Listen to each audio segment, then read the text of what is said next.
Hey, remember measles, which was eliminated back in the US in 2000? Well, it's back again with hundreds of new cases in Texas and beyond. What role are government leaders playing to combat this outbreak, and what should they be doing?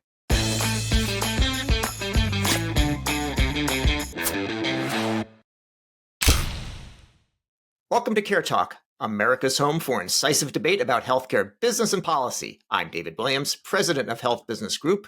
And I'm John Driscoll, the chairman of Yukon Health. Today's guest is Michael F. Cannon, director of health policy studies at the Cato Institute, and he's been called the most famous libertarian health scholar, and he's also been named one of Washington, D.C.'s most influential people by the Washingtonian magazine. Michael, welcome to CareTalk. Great to be here.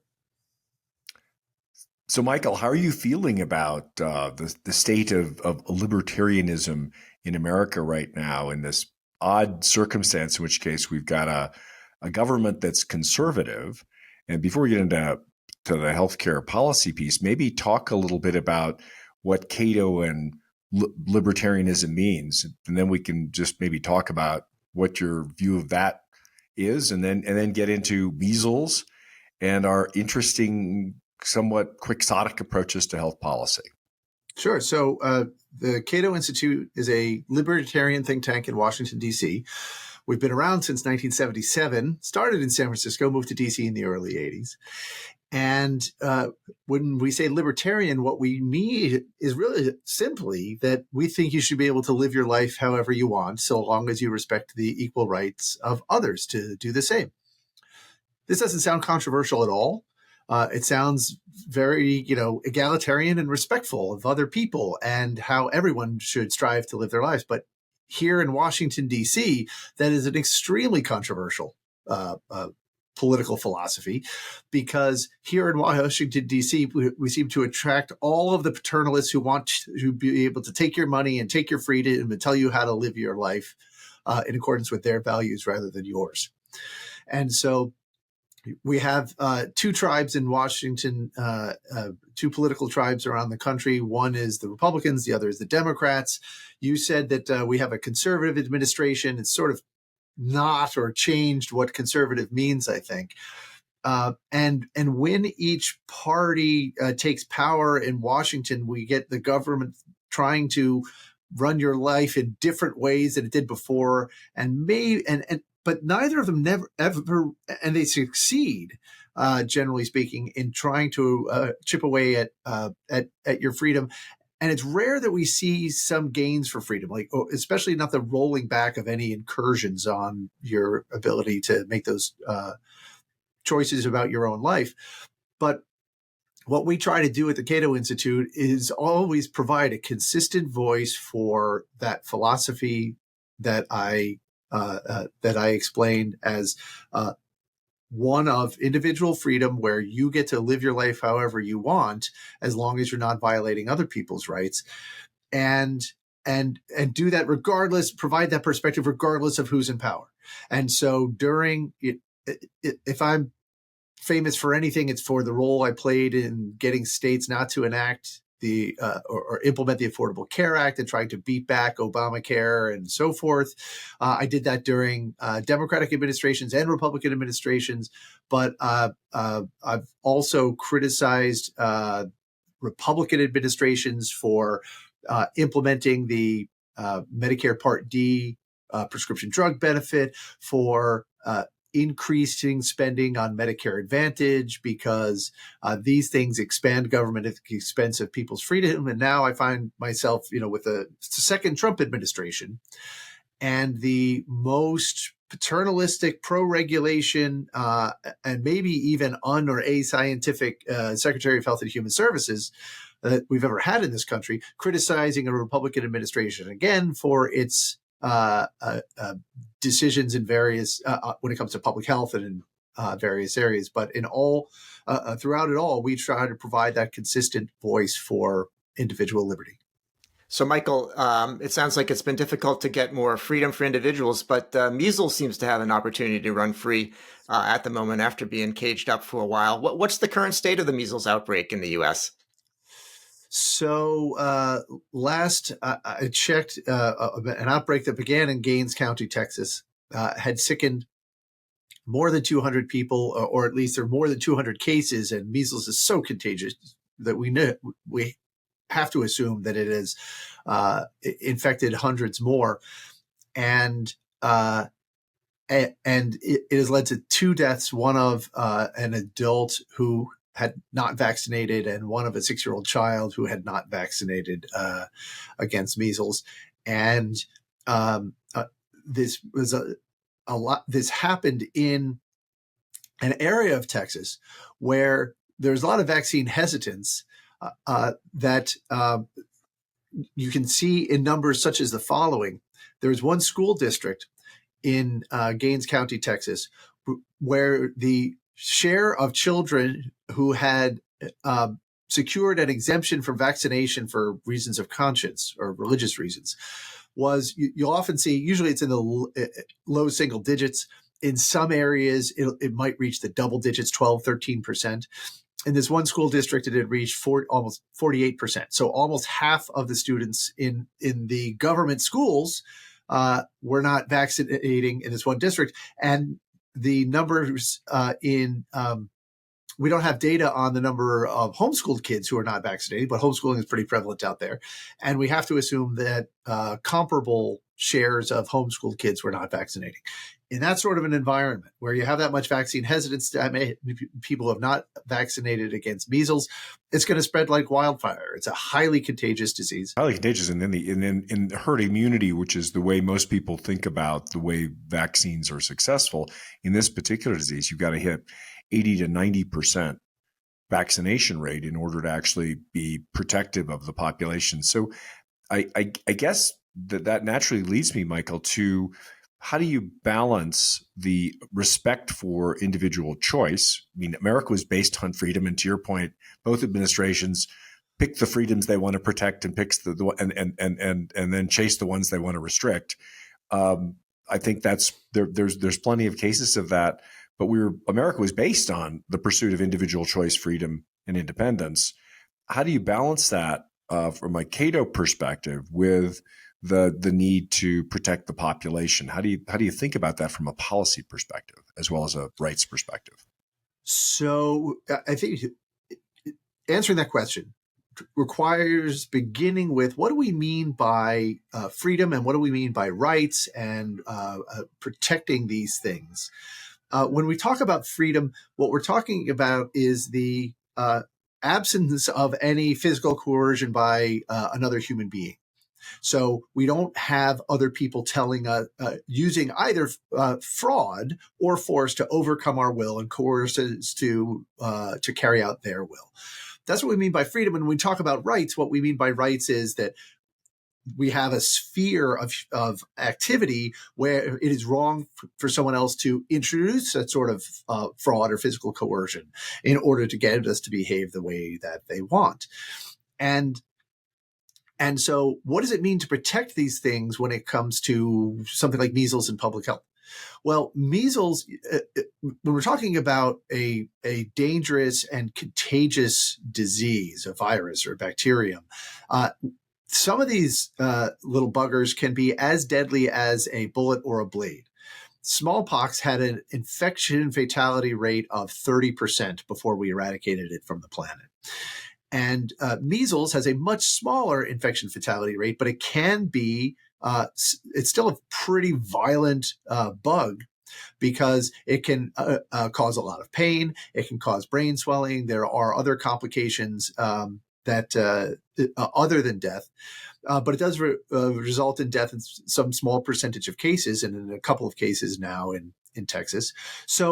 So protecting our freedom is not, when it comes to these sorts of issues, is not just about protecting our freedom from government. It's also about protecting us from literal physical assaults by people who are maybe unwittingly carrying a dangerous pathogen. So the balancing act that you're talking about is a balancing act is the right way to think about it. The reason we have government, and the reason why libertarians are not anarchists, is because we want there to be a government that protects our our right to be free of coercion by other people. That includes being mugged on the street, being assaulted by someone's fist, or by being assaulted by a deadly pathogen. There is a legitimate role for government to stop that sort of violence that people might do to each other, just like any other sort of violence. And the tools the government uses to do that are going to be different, of course, but they involve. But when the government, the balancing act that you're talking about, I think, looks like this. We should judge whether it's permissible for government to intervene in public health matters by whether the government is reducing the net amount of violence in society. So if the government imposes a broad-based tax, that tax is going to involve some measure of coercion, because if you don't pay the tax, they fine you. You don't pay the fine, they drag you to court. They still don't pay the fine, they put you in jail. And if you try to leave the jail, they'll shoot you. Everything the government does is backed up by violence and threats of violence. We saw that during COVID. But that's a relatively small amount of coercion, especially if it's a very small tax that would just fund a public education campaign encouraging people to vaccinate against measles. That tiny amount of coercion that the government introduces could avoid or eliminate a much worse evil, which is the sort of violence that people would do to each other by spreading measles if they didn't vaccinate and achieve herd immunity, as you say. I think the balancing act the government needs to do is find what is going to minimize, not just reduce, but minimize the net amount of violence in society, and do just that amount of public health research, education, and hopefully, even subsidizing things like vaccination before you get to anything that is directly coercive toward the vaccine hesitant, like mandates, which can often backfire and maybe even inhibit or frustrate public health efforts, rather than allow the government to reduce that sort of violence. Let's talk about how things have changed as it relates to vaccination, so measles vaccination. So turn back the clock. And when measles vaccine was introduced, people, knew about measles. They'd seen it maybe, firsthand within their own family or themselves. And if you'd say that there's a vaccine available, it's effective, people would use it. It wasn't that much coercion. There was education and so on. And, people did it willingly. Now, if you fast forward to where we are now, there's a couple things that have changed. One, most people hadn't seen measles since it was eradicated a long time ago. And then there's also you've got also the hesitancy that's partly drawn because there's actually businesses that thrive on stirring up controversy. I'm talking about social media. And you've got kind of a cultural change in that direction. So you need, in a way, if you're going to achieve the herd immunity, you didn't need any coercion really at the beginning, but now there's actually more effort that's probably required by somebody, presumably the government, in order to overcome both the concern about, hey, I don't need to worry about measles in the first place, and then things that are stirred up on social media and elsewhere that might be opposing it. And now I guess in the government itself. I don't think you need coercion when it comes to measles, and I'll get to why in a moment. If you look at the history of measles in the United States, prior to the introduction of the vaccines, the measles vaccine in the early 1960s, you had about 3 or 4 million people getting infected with measles per year, and about 500,000 diagnoses. You had almost 50,000 hospitalizations and about 400 or 500 deaths per year. But that dropped precipitously by 90-some% within just a few years of the introduction of the vaccine. These vaccines are incredibly effective and beneficial. 97% protection against measles infection. In fact, the Lancet just did a study of about 14 vaccines for 14 diseases and the number of lives they've saved since 1974. And this doesn't even include the smallpox vaccine. And maybe we'll talk about that in a moment. But the researchers estimated that these vaccines against 14 pathogens have saved about 150 million lives. and about 60% of those gains came from measles vaccines. So these vaccines are incredibly effective. They are the only way we have to prevent measles infection, and it's also important to be clear about what we mean when we say that they ended measles in the United States. I mean, they didn't quite. We have to be precise in our language here. They didn't quite eradicate measles the way the smallpox campaign eradicated smallpox. Smallpox exists nowhere on Earth except for in some laboratories right now. Measles still circulates in a lot of countries, but it was eliminated in the United States because there were no ongoing infections, ongoing outbreaks in the United States. It wasn't getting passed from.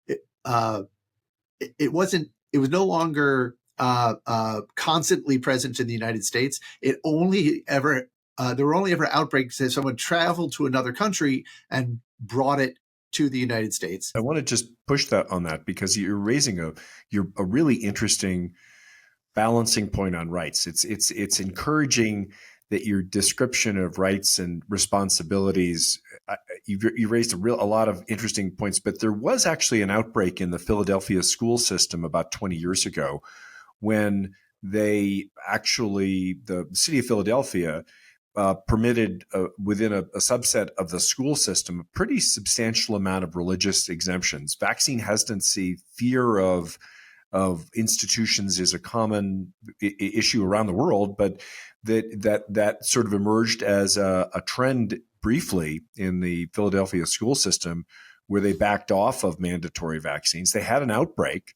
Kids got very, very sick.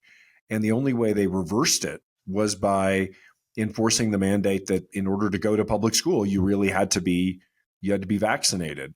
How do you think about that from a libertarian perspective? And then I'd like to probe on your point about how we need to combat both coercion and sort of fraud. But let's stick with measles for the moment and imagine a world where this outbreak gets worse in New Mexico and Texas or other areas of the country. How would you? What's the simplest way to articulate to the vaccine hesitant or someone who just genuinely believes, okay, it's my right to make decisions over my own body?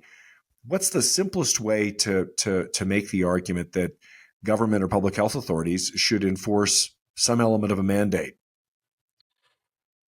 I'm not sure that there is a good argument for mandates. I think they can be effective, but they can also lead to a backlash. The mandates or the requirements, I won't call them mandates, to vaccinate against COVID, I think led to a backlash because where a lot of people trust public health authorities a lot less now than they did, in part because a mandate says we've given up on trying to persuade you. And usually when the government gives up on trying to persuade you, most people receive that as we don't care about what you think. We don't think you're smart enough to figure this out yourself. And they also interpret that as the government can't persuade me because they don't have a good enough argument, and therefore they're going to compel me. Now, having said that, there are things that government does that come very close to being a mandate that can be effective, such as most school systems do require kids to have certain vaccinations in order to attend those schools. And the government does require parents to educate their kids. And so with a mandate that you have to educate your kids, and the government taxing you in order to provide government schooling for your kids, which leaves you with fewer resources to provide for alternative educational arrangements if you don't want to go to the government schools, and then the government requiring that you vaccinate your kid in order to attend one of those government schools, and those taxes then taking away or reducing your ability to send them to another school that might not require it. You can see how vaccine hesitant parents feel like the government is approaching a mandate there to vaccinate your kids. But as we've seen, that mandate is actually kind of porous, because you can get out of it by claiming some sort of conscience exemption. I'm not sure, even though it's easy to articulate what the balancing act should be. It's much harder to apply that in individual cases and say what is the right amount of pressure and what is the right amount of education to apply to parents to get them to vaccinate their kids. Because I want to be clear, I don't think that any parent has a God-given right to decide what happens to their child's body. That is, we talk about parental rights. I don't even like the term because what is happening is the state, the government, is allowing the parent to make those decisions for the child because, and only to the extent, it ends up benefiting the child when we leave those decisions there. But in many cases, it does not. In cases of neglect, and in the case of that 6-year-old in Texas who died from measles, I think their parents pretty clearly made the wrong decision, even though those parents think they are standing by that decision. I think what we need is, in these cases, is as much diversity as possible so that we can not only experiment with different strategies, education, and gentle pressure on parents to get them to vaccinate their kids, but also so that authorities can tailor the response to different ideologies and religious beliefs, because the parents in Philadelphia and their hesitance to vaccinate their kids might be very different from the parents in Gaines County, Texas, and their hesitance to do so. So I think that the right strategy when it comes to measles is, first of all, a little humility on the part of government public health authorities, because if they exhibit hubris, then they're going to lose the trust of people who currently trust them, and we may end up backsliding.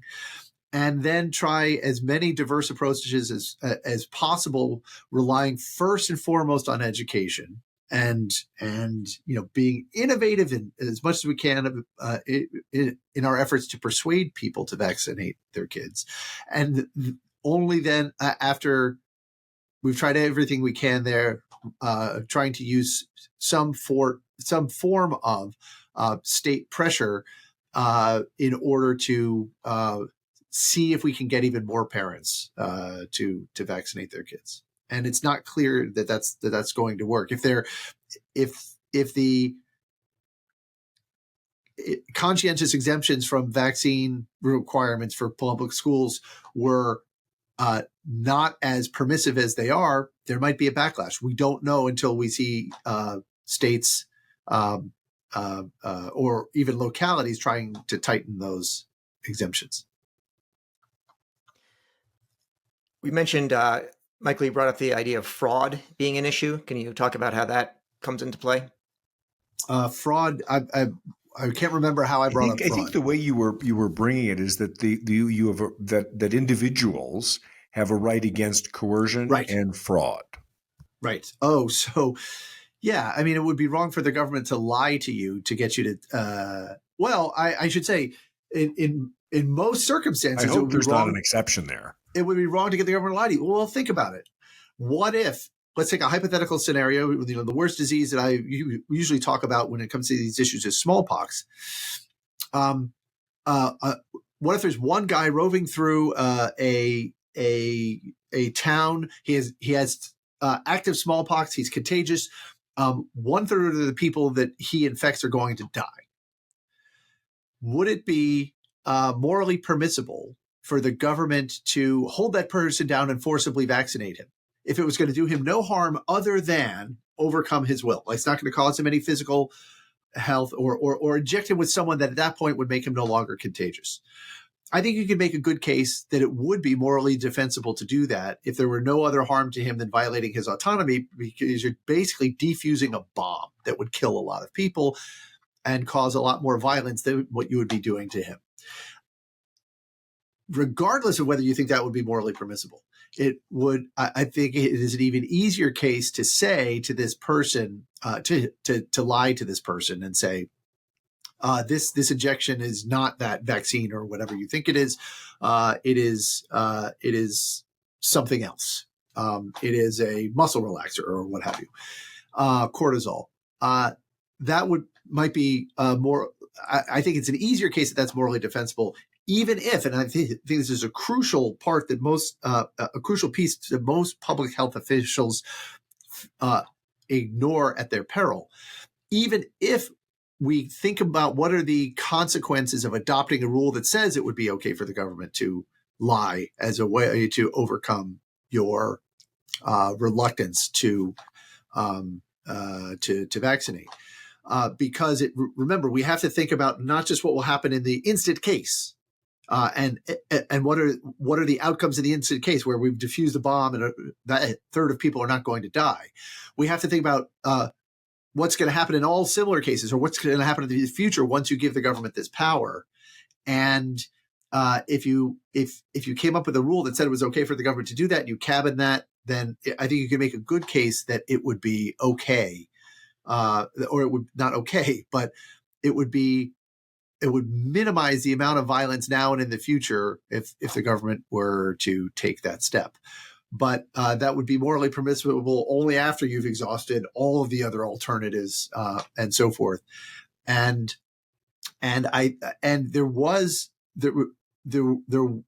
these sorts of things did happen during the smallpox eradication campaign. There are reports of doctors from the West kicking in doors and forcibly vaccinating people in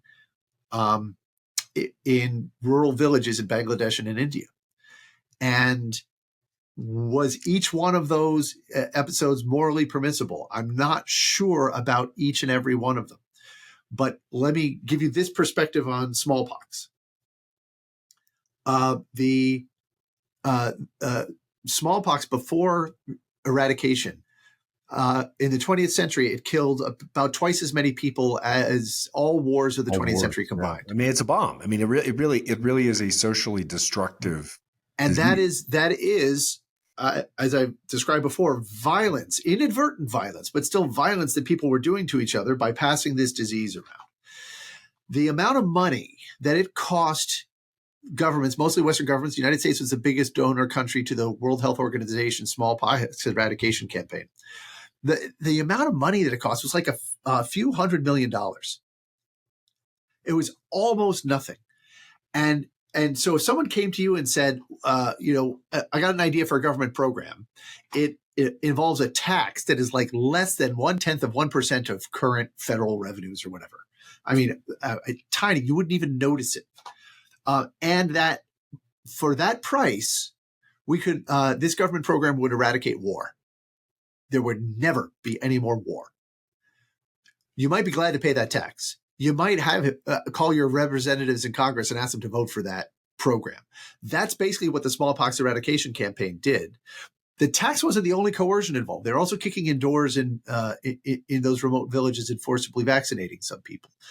The upside was that it eradicated that incredibly violent disease, and we should be very leery about. So I'll just reiterate. I think that the violence that the doctors who forcibly vaccinated people in those villages was wrong, and it could still pass the smallpox eradication campaign could still pass a moral cost benefit analysis despite that violence. So I want to really go back to David's question about an individual's right to be protected from coercion in the form of fraud. There's this massive waves of disinformation. Some people have suggested, including me, propagated by the current Secretary of HHS. How do you think about that and articulate? Again, there's clearly a reflexive, very deeply felt reaction to the COVID mandates and and also the changing mandates and communication over time that, to your point, damaged confidence in public health and science, I think broadly, and certainly government. In that context, how do we start to make the kinds of bring the conversations back to facts, and also in a respectful way around rights, so that people will have more confidence and can be in some ways protected against fraud? So fraud is not quite violence. Fraud and violence both can are tools to overcome the will of another person. I think it's important to delineate between the two. They're both wrong for that reason, but they're not the same thing. And there's also a difference between fraud and misinformation. Fraud is when you are trying to overcome the will of another person. Misinformation could just be, I'm wrong about something and I'm putting out incorrect information into the world. And I do think that when, say, RFK Jr. Was agitating against the measles vaccine by suggesting or claiming that it causes autism, for example, I don't think he was trying to mislead people. I think he genuinely believed that, but was making a mistake and did not know enough to know that he was making a mistake or acting on the to advance some pre-existing bias that he has against an unscientific bias that he has against that vaccine, and so I wouldn't put anything that that he did or that he had said, or even that that public health authorities did during COVID. Well, maybe a couple things in the category of fraud. I don't think that the flip-flopping on masking, saying you don't need a mask, now you do.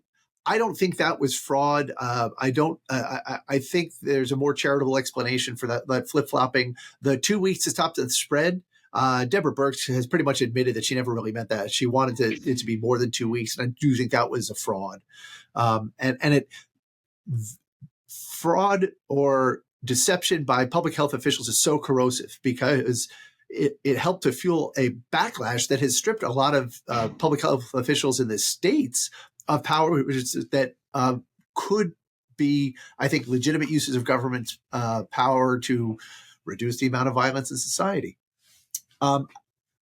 If we're talking about misinformation rather than fraud, the best tool we have for fighting that is free speech.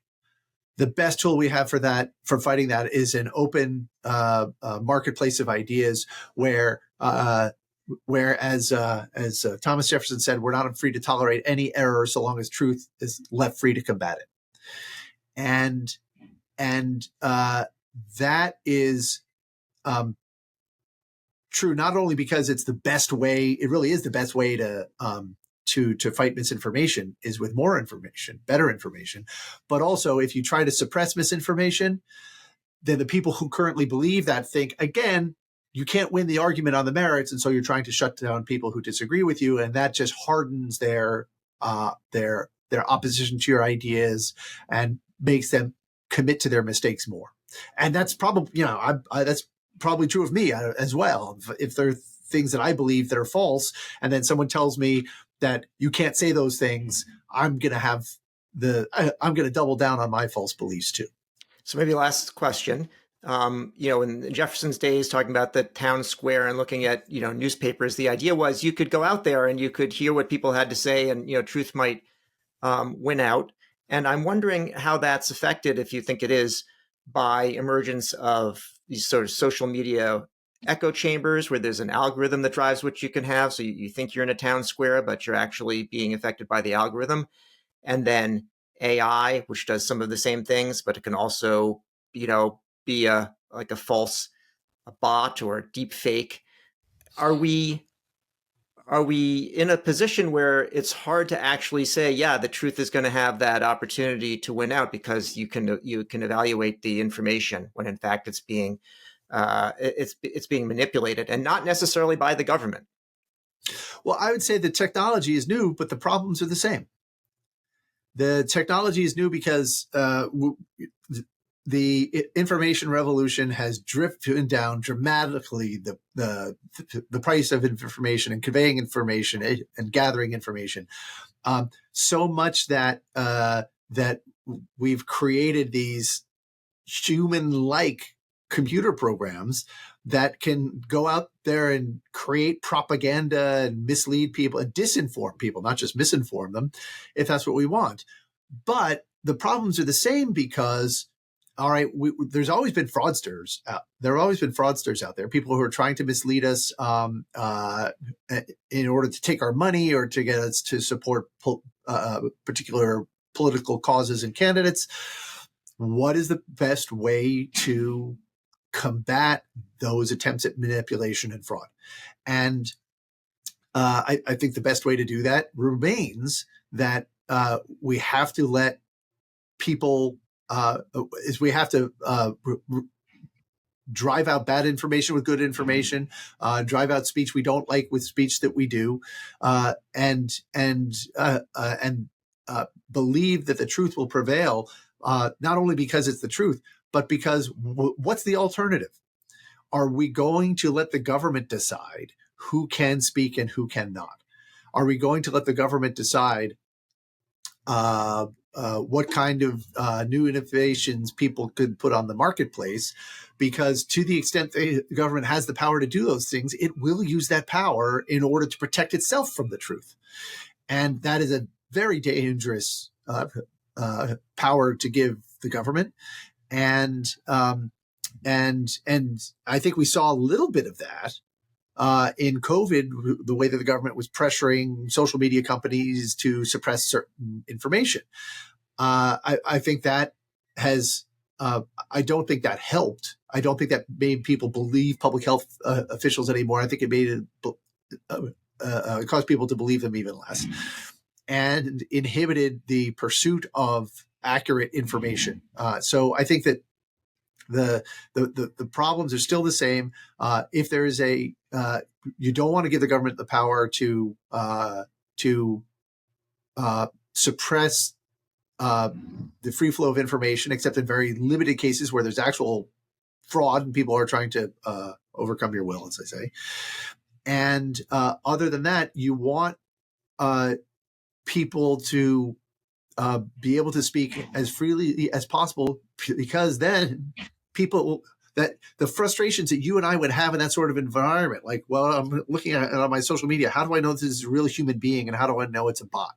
And all of this noise that we're hearing out there, how do we know that those are the actual views of actual human beings versus AI propaganda from some foreign adversary or something like that?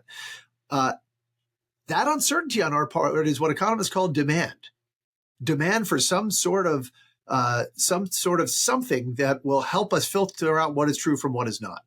And I am hopeful that even though there's been so much churn and turmoil in the media sector of the economy, that demand will give rise to a new form of media company that tries to do what media have tried to do for time immemorial, but now in response to this new technology, sift out what is, or help us distinguish what is true from what is fake, and build a reputation for doing that so that we can trust this news organization or that news or that one. And people will know to go to those news organizations if they want an accurate picture of what is going on in the world. And those organizations will then help us tune out what is all the noise from all the bots and all the AI. Great. Well, that's it for another episode of CareTalk. We've been discussing the ongoing measles outbreak and a lot more with Michael F. Cannon, Director of Health Policy Studies at the Cato Institute. I'm David Williams, President of Health Business Group. And I'm John Driscoll, the Chairman of UConn. If you liked what you heard or you didn't, we'd love you to subscribe on your favorite service. And Michael, thank you for joining us.